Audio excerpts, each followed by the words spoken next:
Hello friends, welcome to the second episode of Time for Linux News. Lots of things going on in the Linux and open source world, so stay tuned, I'll be back after the intro.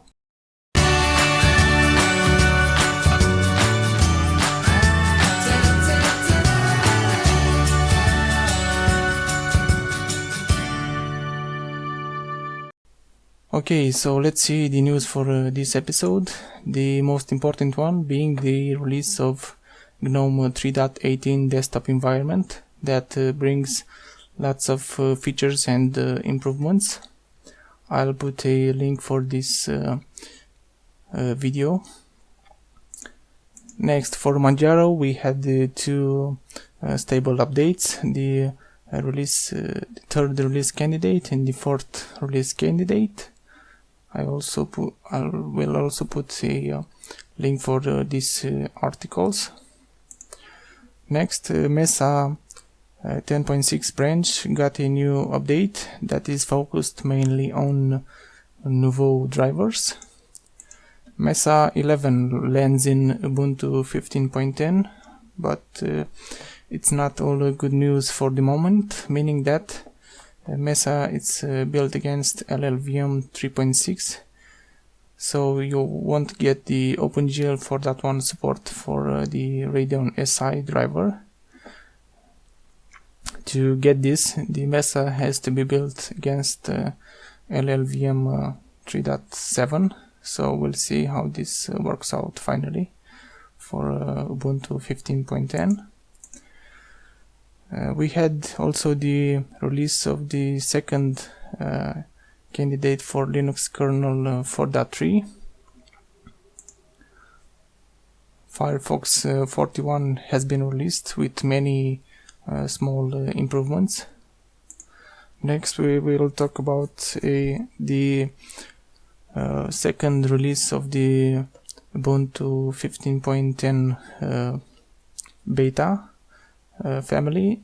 The first one, Ubuntu Mate, brings Mate 1.10 desktop environment. Ubuntu sticks with LXDE desktop environment and doesn't make the switch yet to the LXQT desktop environment. The most exciting news for the Ubuntu 15.10 family is for the KDE version. Ubuntu brings LibreOffice 5, Firefox 41 and KDE Plasma 5.4.1. Not a whole lot for Xubuntu, just the kernel 4.2, XFCE 4.12, a new XFCE panel switch app, and some updated software. The latest LTS kernel 4.1 will be supported for the next 2 years. We also had the release of LibreOffice 5.02 that brings lots of fixes. Also Fedora 23 beta, it's ready for testing.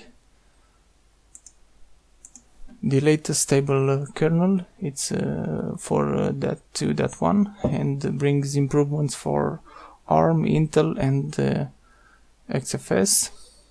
And lastly, the Solus project has come up with the name for their first release, so it will be named Shannon.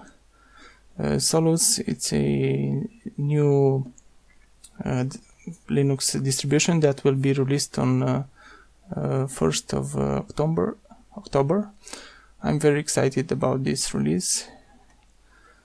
This Linux distribution, it's based on GTK and it seems to be very lightweight and very similar to the Chrome OS. So that was the news for today's episode. Thank you for watching. See you next time.